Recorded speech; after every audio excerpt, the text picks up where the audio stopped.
Hello दोस्तों, welcome to our new video. तो Israel ने ईरान पे लॉन्च किया है एक नया attack, operation rising lions. Iran के अंदर जाके 100 से ज़्यादा फैसिलिटीज़ पे अटैक किया गया है by using 200 aircrafts by Israeli air force, missile bases, radar system और सबसे बड़ा टारगेट था नटांस न्यूक्लियर फैसिलिटी। दुनिया की मार्केट हिल गई है, क्रूड ऑयल का भाव ऊपर है और इन्वेस्टर्स डरे हुए दिख रहे हैं वर्ल्ड वाइड। तो हम समझेंगे इन कॉन्फ्लिक्ट्स की हिस्ट्री क्या है, ये मार्केट्स को कैसे इम्पैक्ट करते हैं, हमें एज एन इन्वेस्टर इस डेवलपमेंट को कैसे देखना चाहिए। अब इसराइल ने ईरान पे अटैक किया है, पर सवाल ये है कि क्या ये अटैक ऐसा पहला अटैक है। अगर हम इंटेंसिटी की बात करें तो इसका आंसर शायद हाँ होगा, पर अगर हम नंबर्स की बात करें तो ये अटैक्स लगातार होते रहे हैं 2000 के बाद से ही, क्योंकि दोनों ही देशों ने कसम खा रखी है। ईरान ने कसम खाई है इसराइल को वर्ल्ड के मैप से हटाने की, और इसराइल ने कसम खाई है कि वो कभी भी ईरान को न्यूक्लियर पावर्ड कंट्री नहीं बनने देंगे, इसके लिए चाहे कुछ भी करना पड़े। आइए हम समझते हैं कि इसराइल ने ईरान पे ऐसे ही कौन कौन से अटैक पहले भी किए हुए हैं, और स्पेसिफिकली नटांस न्यूक्लियर फैसिलिटी पे। नटांस पे इसराइल का टारगेट नया नहीं है, ये साइट उनके रडार पे 2000 की शुरुआत से ही है। 2010 में स्टक्सनेट नाम का साइबर वायरस जो यूएस और इसराइल ने मिलकर बनाया था, नटांस के 1000 सेंट्रीफ्यूजेस को साइलेंटली डिस्ट्रॉय करने के लिए। ये वर्ल्ड का पहला मेजर साइबर वॉर अटैक था। फिर 2020 में एक मिस्टीरियस ब्लास्ट मोसाद का काम माना गया। हालांकि इसराइल ने इस पे अपनी सहमति नहीं दिखाई और इस अटैक की जिम्मेदारी नहीं ली, लेकिन वर्ल्ड मीडिया और बाकी मिडिल ईस्ट में सारे पावर्स को पता था कि इसके पीछे सिर्फ एक ही देश है, और ये कैपेबिलिटी भी केवल एक ही देश रखता है, जो था इसराइल। फिर 2021 में एक और अटैक होता है जिसमें कि पूरे ईरान में ब्लैकआउट हो जाता है और बहुत सारे इक्विपमेंट डैमेज होते हैं। अब 2025 में एक फिजिकल एयर स्ट्राइक फिर से नटांस के न्यूक्लियर फैसिलिटी पे, जहां पे सेंट्रीफ्यूजेस को डिस्ट्रॉय किया गया, और इसी के साथ उनकी missile capabilities, missile storage, radar system और बहुत सारे अदर मिलिट्री इक्विपमेंट्स को डिस्ट्रॉय किया गया है। लेटेस्ट न्यूज़ जो मैं अभी देख पा रहा हूँ और जो इंटेंसिटी मैं एनविजन कर पा रहा हूँ, उसके हिसाब से ये प्रॉपर एक्ट ऑफ वॉर लगती है। इसराइल का एक बहुत ही सीधा और स्ट्रेट फॉरवर्ड मैसेज है दुनिया के लिए और ईरान के लिए भी।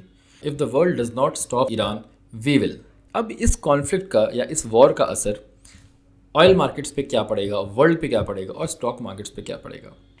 पहले हम समझते हैं कि ऑयल मार्केट्स पे इस वॉर का इम्पैक्ट क्या पड़ेगा। ऑयल मार्केट में ऑयल का price all of a sudden spike किया है। उसका सबसे बड़ा रीज़न है कि ईरान में है गल्फ ऑफ हॉर्मुज़। ये छोटा सा वाटर चैनल है जो ईरान के बगल से गुजरता है, और यहीं से गुजरता है वर्ल्ड का 30% से भी ज़्यादा सी बॉर्न ऑयल। हर दिन 180 to 190 मिलियन बैरल्स का ऑयल इस नैरो पैसेज से ट्रांसपोर्ट होता है। यूएई, सऊदी अरेबिया, इराक जैसे देशों का तेल इसी रूट के थ्रू मैक्सिमम जगहों पे जाता है। अगर हम बात करें स्पेसिफिकली इंडिया की, 60% ऑफ द इम्पोर्ट ऑयल का जो इंडिया करता है, it comes through gulf of Hormuz. तो इंडिया के लिए भी ये डेवलपमेंट देखने लायक होगी। अब अगर ईरान इसराइल वॉर एस्केलेट होता है या ईरान अनाउंस करता है कि वो गल्फ ऑफ हॉर्मुज़ को ब्लॉक करता है, तो ये ग्लोबल ऑयल सप्लाई चेन की कमर तोड़ देगा। ऑयल प्राइसेस इंस्टेंटली स्पाइक हो जाएंगे और इसका डायरेक्ट इफेक्ट आएगा इंडिया जैसे इंपोर्टिंग कंट्रीज़ पे। फ्यूल कॉस्ट बढ़ेगा, ट्रांसपोर्ट महंगा होगा और इन्फ्लेशन और ऊपर चला जाएगा। तो इंडिया का स्टॉक मार्केट गिरने का मेन कारण ये वॉर नहीं है, बल्कि ऑयल मार्केट में ऑयल का प्राइस बढ़ना और इन्फ्लेशन के बढ़ने के डर का है। दोस्तों, अब हम बात करते हैं कि एज एन इन्वेस्टर हमें इस वॉर को कैसे देखना चाहिए।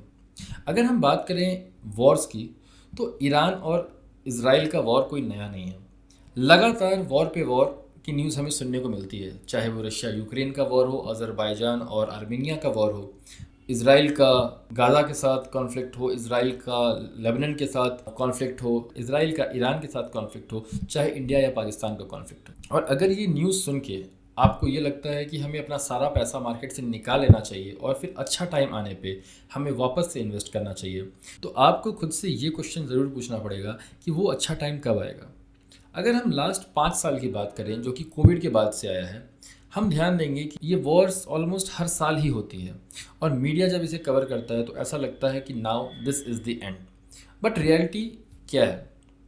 इंडिया में जब भी कोई वॉर हुई है, हर वॉर के बाद मार्केट बाउंस किया है। चाहे वो कारगिल वॉर हो, चाहे इंडिया पाकिस्तान की कोई सी भी वॉर हो, चाहे वो रशिया यूक्रेन का वॉर हो, इनिशियली मार्केट्स पेसिमिस्टिक हो जाते हैं और मार्केट में एक करेक्शन देखने को मिलती है। पर ये करेक्शन लगातार चलती है।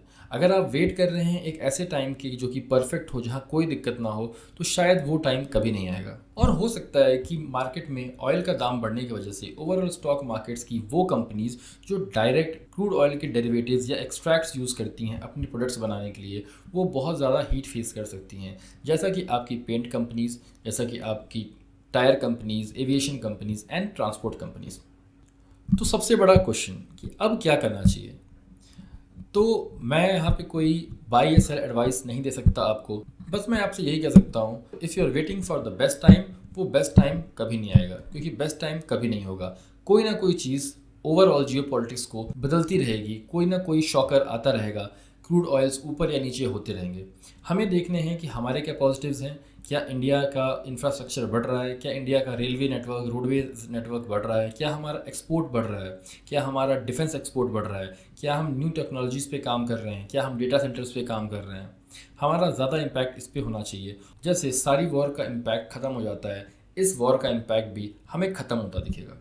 तो बाइंग या सेलिंग ये आपका चॉइस है, बट जिस इंटेंशन के लिए ये चैनल बना है, इस चैनल का इंटेंशन ही है कि आपकी साइकोलॉजी को फाइन ट्यून करना, जिससे कि आप बेटर डिसीजन ले पाएँ। यहाँ पे डिसीजन आपको लेना है, पैसे आपके हैं, बहुत मेहनत से कमाया है और उससे भी ज़्यादा मेहनत से बचाया है। तो please take better decision with your money. मेरा काम था आपको इन्फॉर्मेशन देना, अब इस इन्फॉर्मेशन का यूज़ कैसे करना है ये आप करेंगे। तो इसी के साथ मैं अलविदा लेता हूँ। मिलेंगे अपने नेक्स्ट वीडियो में और डिस्कस करेंगे ऐसे ही फैक्ट्स जो कि स्टॉक मार्केट में आपकी नॉलेज को बढ़ाएगा और आपका कन्विक्शन और आपका डिसीजन मेकिंग में हेल्प करेगा। तो थैंक यू सो मच।